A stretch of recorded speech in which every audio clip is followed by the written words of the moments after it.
الحمد لله الحمد لله نحمده ونستعينه ونستغفره ونعوذ بالله من شرور أنفسنا ومن سيئات أعمالنا من يهده الله فلا مضل له ومن يضلل فلا هادي له وأشهد أن لا إله إلا الله وحده لا شريك له وأشهد أن محمدًا عبده ورسوله اللهم صل على محمد وعلى آل محمد كما صليت على إبراهيم وعلى آل إبراهيم إنك حميد مجيد اللهم بارك على محمد وعلى آل محمد كما باركت على إبراهيم وعلى آل إبراهيم في العالمين إنك حميد مجيد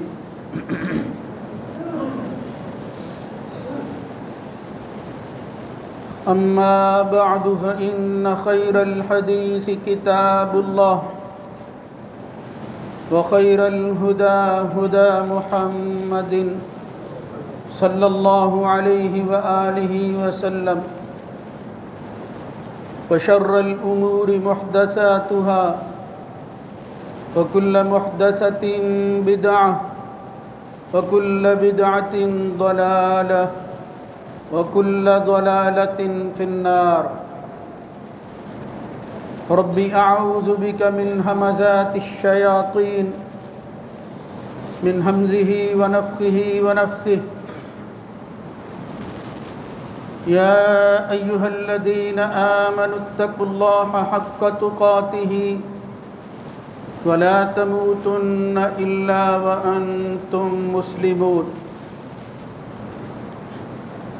يا أيها الناس اتقوا ربكم الذي خلقكم من نفس واحدة وخلق منها زوجها وبث منهما رجالا كثيرا ونساء واتقوا الله الذي تساءلون به والأرحام إن الله كان عليكم رقيبا يا أيها الذين آمنوا اتقوا الله وقولوا قولا سديدا يصلح لكم أعمالكم ويغفر لكم ذنوبكم ومن يطع الله ورسوله فقد فاز فوزا عظيما رب اشرح لي صدري ويسر لي أمري واحلل عقدة من لساني يفقه قولي فأعرضوا فأرسلنا عليهم سيل العرم وبدلناهم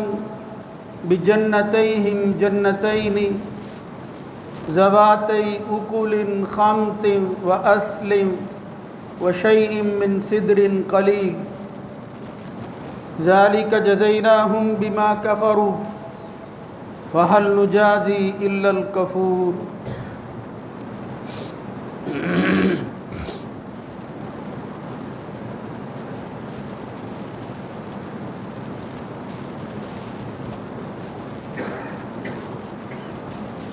جب انہوں نے اللہ کے حکم سے روگردانی کی، منہ پھیرا، تو ہم نے ان پر بند کا سیلاب نازل کر دیا اور ان کے باغات کو ایسے باغوں میں تبدیل کر دیا جو ذائقے کے اعتبار سے بڑے بد مزہ تھے، جھاؤ کی طرح تھے اور کچھ تھوڑی سی بیری کی طرح بھی چیزیں رہ گئی تھی. یہ ہم نے ان کو اس چیز کا بدلہ دیا جو انہوں نے کفر اور ناشکری کا راستہ اختیار کیا.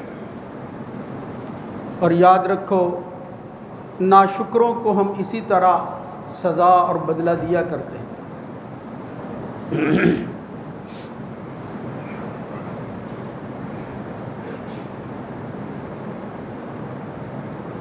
اللہ رب العزت کی حمد و ثنا کے بعد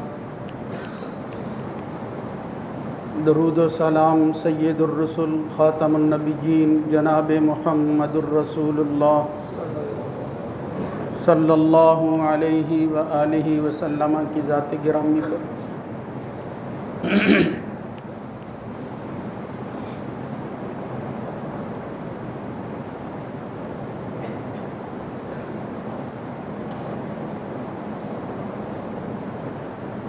مسلمان اور مومن اس عقیدے پر زندگی گزارتا ہے کہ اس جہان کا تنہا اور اکیلا مالک صرف اللہ رب العزت، اور ساتھ ہی اس کے یقین اور ایمان کا حصہ ہے کہ اس عظیم کائنات کو بنانے کے بعد وہ فارغ نہیں ہو گیا، بلکہ اس میں آنے والی ایک ایک تبدیلی، ذرہ اور حرکت وہ اسی کے حکم سے چل رہا ہے. یعنی تبدیلی چھوٹی ہو یا بڑی، کوئی ایسی حرکت جو بظاہر معمولی نظر آتی ہو یا کوئی بہت بڑا حادثہ، سب اس کے انتظام و انصرام کا حصہ ہے، اس کی تدابیر میں سے ایک تدبیر ہے. اس کائنات میں ہونے والی یہ اختلافی چیزیں، یہ تبدیلیاں، ان کی کنہ اور حقیقت تک بندہ نہیں پہنچ سکتا، اس لیے کہ بظاہر چیزوں کے آثار اور نتائج جو نظر آ رہے ہوتے ہیں شاید اللہ کے ہاں وہ نہ ہوں. اس حوالہ سے سورہ کہف کے اندر جناب موسیٰ علیہ السلام اور حضرت خضر علیہ السلام کے واقعے کو پڑھنا چاہیے کہ ظاہر کے اعتبار سے وہ چیزیں درست نہیں تھی جو خضر نے کر دی، جس کے آخر میں انہوں نے کہا کہ میں نے جو کچھ کیا یہ اللہ کے حکم سے کیا ہے. اللہ اس کائنات کے نظام کو چلانے میں یہی طریقہ اختیار کیے ہوئے ہے، ہماری سمجھ اور عقل میں آنے والی بات نہیں. یعنی بظاہر نقصان کس طرح فائدے میں ہوتا ہے، نظر آنے والی مفید چیز کس طرح نقصان دہ ہوتی ہے، صرف اللہ کو معلوم ہے، ہمیں نہیں پتہ ہوتا. ہمیں کیا کرنا ہے؟ ہمیں سر تسلیم خم کرنا ہے اس کے حکم پر. وہ جو کچھ کر رہا ہے مالک ہے، مدبر ہے، درست کر رہا ہے، اس میں شکوہ کرنا ایمان کے منافی ہے، یہ کفر کا راستہ ہے، اسلام اس کی اجازت نہیں دیتا.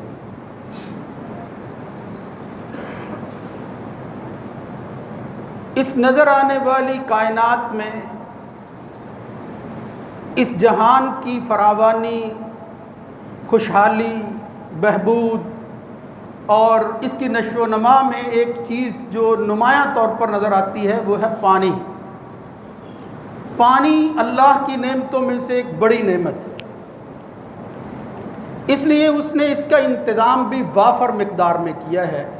اس کائنات میں سب سے زیادہ پائی جانے والی چیز پانی ہی ہے، حتیٰ کہ اس کا نزول آسمان سے بھی ہوتا ہے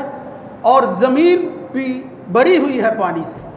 جب اللہ رب العزت حکم دیتا ہے تو آسمان برسنا شروع ہو جاتا ہے، زمین جو ہے وہ اپنے پانیوں کو، اپنے چشموں کو نکالنا شروع کر دیتی ہے. مگر معمول کی اس دنیا میں جو کچھ ہم دیکھ رہے ہوتے ہیں، جب کوئی غیر معمولی واقعہ ہوتا ہے تو وہ ہماری توجہ کا مرکز بنتا ہے،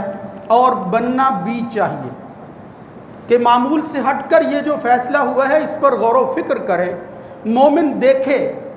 کہ اس میں میرے لیے کرنے والا کام کیا ہے، اب مجھے کیا کرنا ہے ان حالات کا سامنا کرتے ہوئے۔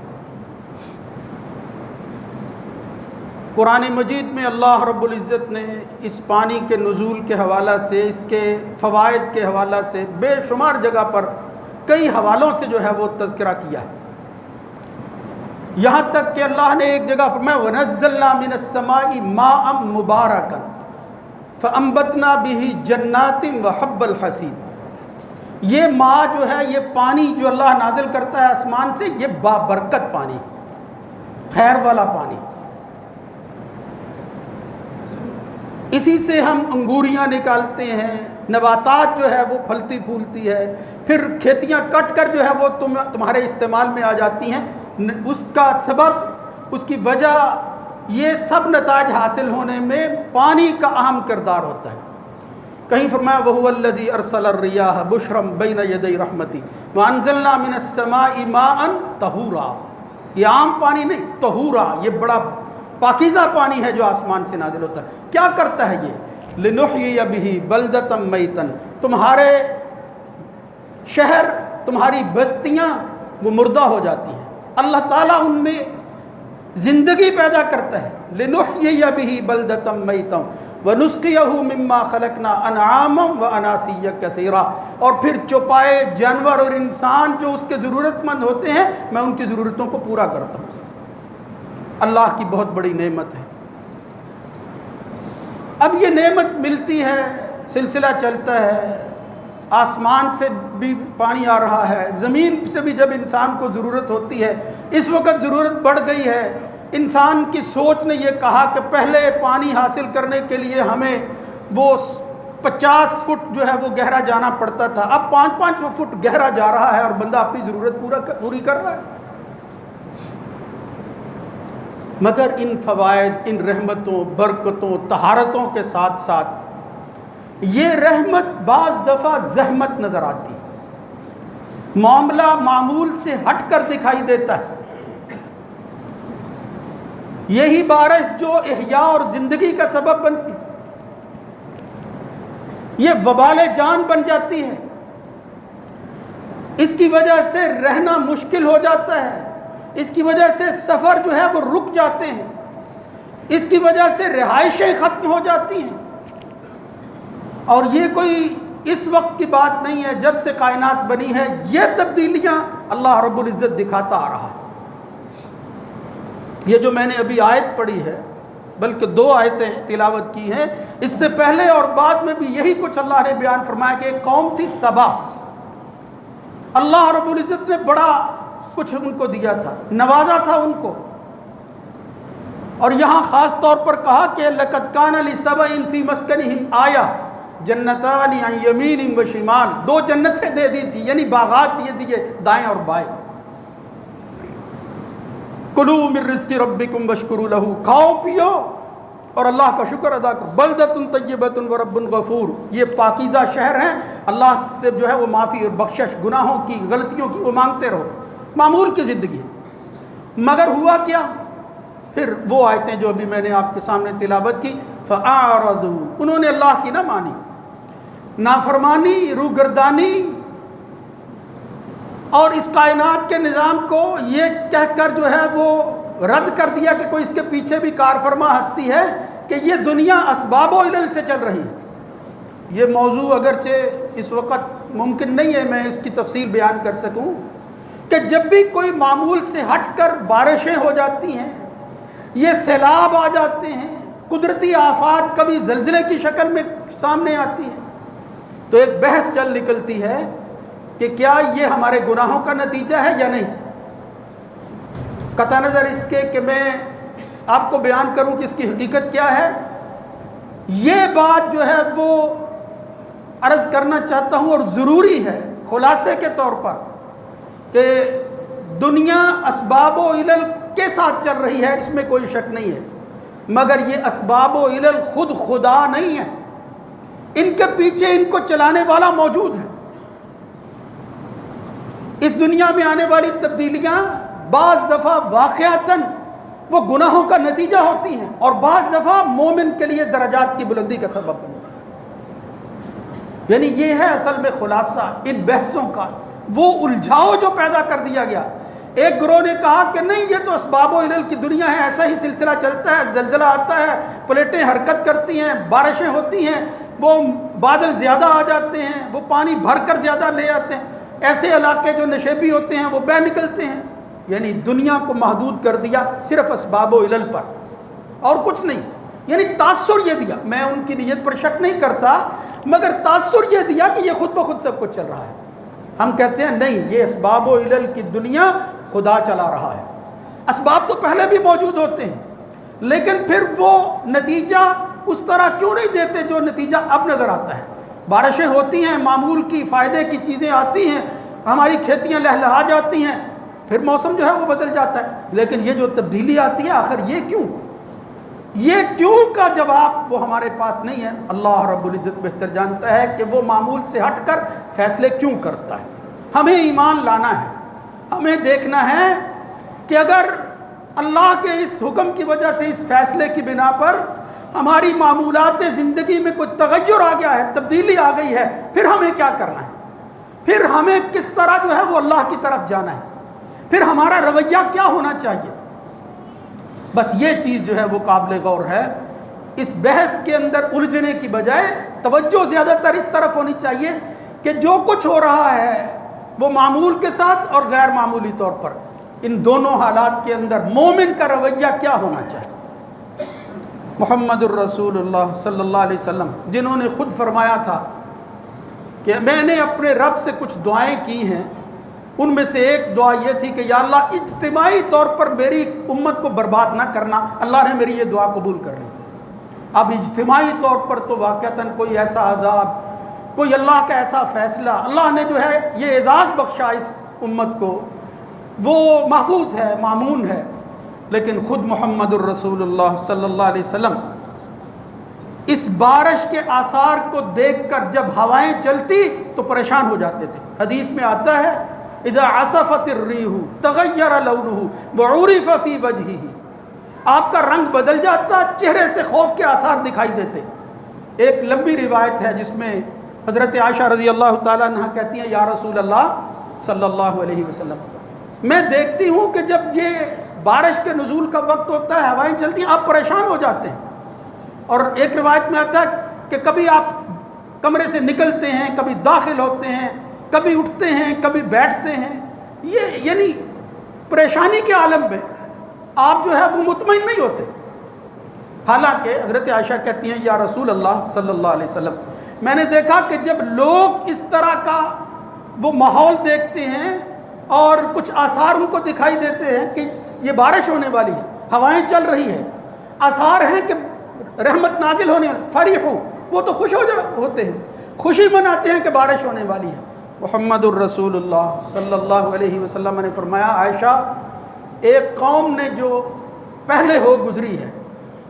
ایسا ہی کہا تھا، ان آثار کو دیکھ کر وہ اسی طرح خوش ہوئی تھی، لیکن نتیجہ کیا نکلا؟ فلما رأوه عارضا مستقبل اوديتهم قالوا هذا عارض ممطرنا بل هو ما استعجلتم به ريح فيها عذاب أليم تدمر كل شيء بأمر ربها فأصبحوا لا يرى إلا مساكنهم كذلك نجزي القوم المجرمين۔ پھر فرمایا وہی ہوا جو چلی ہے اور وہ آثار تھے، وہ ابتدائیہ تھا بارش کا، ہوا یہ کہ اللہ نے اس ہوا کو رحمت کی بجائے زحمت بنا کر ان کے لیے عذاب کا پیش خیمہ بنا دیا کہ تمہیں یہ ہوا جو خوش نما نظر آتی ہے اسی کے ذریعے فاخذتهم الريح فاصبحوا في دارهم جاثمين، اللہ نے اس ہوا کو اتنا تند و تیز کر دیا کہ اس کی وجہ سے وہ بستیاں جہاں وہ رہتی تھی اللہ نے ایک دم اٹھائیں اور ان کو ہوا کی نظر کر دی، کچھ نہ رہا۔ وہاں نظر آنے والے صرف آثار دکھائی دیتے تھے کہ یہاں کبھی انسان جو ہے وہ موجود تھا، اللہ رب العزت نے اسی کے اندر جو ہے وہ عذاب بنا کر اس کو نازل کر دیا۔ اور کہیں فرمایا اللہ وَأَمْطَرْنَا عَلَيْهِمْ مَطَرًا فَسَاءَ مَطَرُ الْمُنذَرِينَ، ہم نے وہ بارشیں نازل کی جس سے بری بارش کوئی نہیں ہو سکتی، ڈرانے والوں کے لیے مطر سو بن گئی، بری بارش تھی، وہ زحمت کی بارش تھی، حد سے تجاوز کر گئی وہ بارشیں۔ اور پھر ان کے ساتھ وہ کچھ ہوا، صرف آسمان سے تیز بارش اور پانی زمین سے نہیں نکلا. کذبت قبلہم قوم نوح فکذبوا عبدنا وقالوا مجنون وازدجر فدعا ربہ انی مغلوب فانتصر. جب نوح علیہ السلام نے اپنی بے بسی کے ساتھ یہ کہا کہ مالک میں تو مغلوب ہو گیا ہوں، یہ ظالم غالب آ گئے ہیں، اب تو میرا مددگار بن. ففتحنا ابواب السماء بماء منہمر، پھر ہم نے آسمان کے دروازے کھول دیے تھے. فجرنا الارض عیونا، اور ہم نے زمین کے چشموں سے کہا تھا کہ نکل پڑو. فالتقى الماء على امر قد قدر، اللہ نے جو فیصلہ کیا تھا اس تقدیر کے مطابق دونوں پانی مل کر ان کے لیے عذاب کا سبب بن گئے. اور کہیں کہا لوط علیہ السلام کی قوم کے حوالے سے اللہ رب العزت فرماتا ہے کہ صورتحال یہ تھی کہ وہ فطرت سے ہٹ کر اپنی زندگی اور اپنی جو ہے وہ فرحت حاصل کرنا چاہتے تھے، اپنی خوشیاں اپنے ہاتھوں میں لے کر زندگی گزارنا چاہتے تھے. اللہ رب العزت نے پھر قرآن مجید میں کئی جگہ پر فرمایا کہ ہم نے پھر ان کو پکڑا، فجعلنا عالیہا سافلہا، ہم نے ان کی بلند و بالا وہ بالا خانوں کو الٹ کر زمین کا حصہ بنا دیا. وَأَمْطَرْنَا عَلَيْهِمْ حِجَارَةً مِّن سِجِّيلٍ مَّنْضُودٍ، پھر صرف بارش ہی کی جو ہے وہ بہتات اور فراوانی اور حد سے تجاوز ہونا نہیں تھا، اللہ نے بارش نازل کی مگر وہ پانی نہیں اترتا تھا، اللہ کی طرف سے پتھر تھے جو اس زمین پر پڑتے تھے، پتھروں کی بارش ہوتی تھی. یہ ہیں الہی فیصلے، یہ ہے وہ حقائق جو ہو گزرے، یہ ہے قرآن مجید کی تصدیقات، یہ شہادتیں ہیں جو ان آیات کے اندر اللہ رب العزت بیان فرماتے ہیں. ہو گزرا یہ سب کچھ. اس لیے ان بحثوں میں الجھنے کی بجائے جب غیر معمولی حالات پیدا ہو جائیں، جب تمہارے ملک کے اندر صاحب اقتدار جو ہے وہ یہ درخواست کرنے پر مجبور ہو جائیں کہ ہم بے بس ہو چکے ہیں، ہماری امداد کرو، تو وہاں امداد سب سے پہلے نوح علیہ السلام کی طرح اللہ سے مانگنی چاہیے. انی مغلوب فانتصر، یہ ہے مسلمان کا طریقہ. محمد الرسول اللہ صلی اللہ علیہ وسلم جب آثار دیکھتے پریشانی کے عالم میں وہ کیا کرتے تھے؟ اللہم سیبا نافعا، یا اللہ اگر یہ تو نے آسمان سے پانی نازل کرنا ہی ہے، نافع بنا کر نازل کرنا، اس کو رحمت بنا کر نازل کرنا، زحمت نہ بن جائے. اللہم اسقنا غیثا مغیثا، یا اللہ یہ پیاس بجھانے والی بارش ہو، مریعا مریا، یہ غلہ اگانے والی ہو، پھوہار کی شکل کے اندر ہو، اس طرح کی تیز ہلاکت والی بارش نہ ہو. مریا، اور پھر میں نافعا غیر ضار، یا اللہ یہ مفید ہو، یہ نقصان پہنچانے والے، عاجلا غیر عاجل، اگر تو نے یہ فوائد ہمیں دینے ہی ہیں جلدی عطا فرما. اللہم اسقی عبادک و بہیمتک یا و بہائمک، اور پھر ساتھ ہی کہتے ہیں یا اللہ اپنے بندوں کو پانی پلا، اپنے جانوروں کو پانی پلا، لیکن ساتھ کہتے ہیں وانشر رحمتک، یا اللہ اپنی رحمت نازل کرنا، زحمت نہیں. وَأَحْيِي بَلَدَكَ الْمَيِّتَ، اپنے مردہ جو ہے وہ شہروں کو پھر سے زندگی عطا فرما. ہاں یہ ہے وہ طریقہ. اگر محمد الرسول اللہ صلی اللہ علیہ وسلم ان آثار کو دیکھ کر اللہ کے سامنے ہاتھ اٹھاتے تھے تو ہمیں غور کرنا چاہیے کہ ان غیر معمولی حالات کا سامنا کرتے ہوئے لوگوں سے مدد مانگنے کے ساتھ ساتھ ہم نے خدا کی طرف رجوع کیا ہے. کیا ہم نے کبھی خدا سے کہا ہے کہ مالک ہم اس لائق نہیں ہیں، یہ ہمارے گناہ ایک طرف. رسول اللہ صلی اللہ علیہ وسلم کی دعا ہے، بارش نہیں ہو رہی تھی، جمعے ہی کے اندر ایک بندہ آ گیا، حضور نے دعا کی، جمعے کے دوران ہی بارش شروع ہو گئی، لیکن وہ اتنی برسی کہ پھر دوسرے جمعے میں اسے دوبارہ حاضر ہونا پڑا کہ اے اللہ کے رسول، یا رسول اللہ یہ بارش جو ہے اب ہماری ضرورت سے بڑھ گئی. اس وقت بھی محمد الرسول اللہ صلی اللہ علیہ وسلم نے یہ نہیں کہا تھا کہ یہ اسباب و علل کی دنیا ہے، یہاں جو ہے وہ نشیبی علاقوں میں ایسا ہی ہوتا ہے، بارشیں اس سال زیادہ ہی ہوں گی، یہ موسمی پیشن گوئی ہے. نہیں، انہوں نے کہا یہ سب فیصلے اللہ کے ہیں، یہ ہمارے حالات بتاتے ہیں یہ کچھ ہوگا، مگر جو کچھ بتایا جاتا ہے اللہ کے فیصلوں کو دیکھ کر اس فیصلہ کرنے والے ہستی کے سامنے رجوع کرنا چاہیے، دعا کرنی چاہیے کہ یا اللہ ہمارے لیے کچھ ایسے حالات پیدا نہ کرنا جو فتنے آزمائش کا سبب بن جائے جس میں سے ہم نکل نہ سکیں. اس لیے یہ دعا کرنا اور پھر اس دعا کے ساتھ گڑ گڑا کر اللہ کے سامنے مانگ، اللہ کی مدد آئے گی تو پھر جو ہے وہ ہمارے حالات سنوریں گے. اگر یہ تصور ذہن سے نکل گیا کہ امداد مل جائے گی، لوگ جو ہے وہ حصہ ڈال دیں گے، کوئی بات نہیں، جن کے گھر جو ہے وہ برباد ہوئے ہیں پھر آباد ہو جائیں گے، دوبارہ ان کو بنا دیا جائے گا۔ یعنی اللہ کی ذات کو جب آدمی نکالے گا تو پھر اللہ کے فیصلے کچھ اور ہوتے ہیں۔ پھر تمہاری آبادی کو بربادی میں تبدیل کرنے والا وہ مالک اوپر بیٹھا ہے۔ اس لیے کبھی کسی حال میں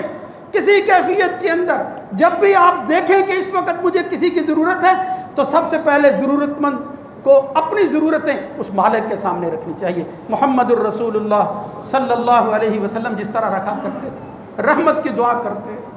یا اللہ نازل فرما لیکن ایک حد تک ہو،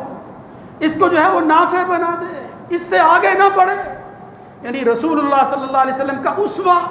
سنت کے جو ہے وہ تابع دار، اس کے علم بردار، ان کو تو یہ کرنا چاہیے، لیکن اس کی طرف دھیان نہیں ہے۔ ہم کہتے ہیں سیلاب آیا ہے، بارشیں ہوئی ہیں، وہ بلوچستان میں ہوئی ہیں، سندھ اس کی نظر ہوا ہے، ہم تو گھروں میں بیٹھے ہیں، ہمیں کیا ضرورت ہے؟ مگر میرے بھائیوں، جب اللہ کا حکم آتا ہے تو پھر اللہ رب العزت نیکوں کو بھی ان کا حصہ بنا دیتا ہے۔ یہ الگ بات ہے کہ قیامت کے دن نیتوں پر اللہ اٹھائے گا، مگر حصہ بن جانے کی صورت کے اندر بچاؤ کی پھر کوئی شکل نہیں ہوتی۔ اور دوسری بات یہ ہے کہ اگر وہاں کوئی ہمارے ہی ملک کے اندر یا کسی دوسری جگہ کلمہ پڑھنے والا جو ہے وہ اس مصیبت کا حصہ ہے، تو کیا اللہ کے رسول نے یہ نہیں کہا کہ وہ تمہارا بھائی ہے، اس کے دکھ کو اپنا دکھ بنا لو؟ اس کو اگر کانٹا چبھتا ہے تو اس کی تکلیف اور ٹیسٹ تمہیں پہنچنی چاہیے۔ یعنی یہ جو سوچ ہے کہ مسلمان کا بھائی ہے، یہ تو مسلمان کو تو یہ بلند سوچ رکھنی چاہیے، چاہے جائے کہ ایک ہی ملک میں ایک ہی جگہ پر رہنے والے لوگوں تکلیف میں مبتلا ہوں، ہم لاپرواہ ہو جائیں۔ اس لیے میرے بھائیوں، یہ بھائیوں کی مدد کرنا، مشکل وقت میں ان کا ساتھ دینا اور پھر ان کی ضرورتوں کو جو ہے وہ اپنی ضرورتیں سمجھنا، یہ اسلام کا تقاضا ہے، مسلمانی کا تقاضا ہے۔ یہ مسلمان ہونے کے ناطے دکھ کو دور کرنا، اللہ رب العزت قیامت کے دن دکھوں کو جو ہے وہ ختم کرنے والا ہے۔ من ستر مسلمن سترہ اللہ، من فرج عن مسلم کربتا فرج اللہ عنہ کربتا من کربات یوم القیامہ۔ قیامت کے دن کی گھڑیاں بڑی سخت ہیں، اس وقت کی مصیبتیں اگر اللہ کاٹے گا تو اس دنیا میں ضرورت مندوں کی مصیبتوں کو کاٹنے والوں کی کاٹے گا۔ اس لیے میرے بھائیوں، اللہ سے دعا کرنی چاہیے کہ یا اللہ یہ جو کچھ ہو رہا ہے ہم اس قابل نہیں ہیں،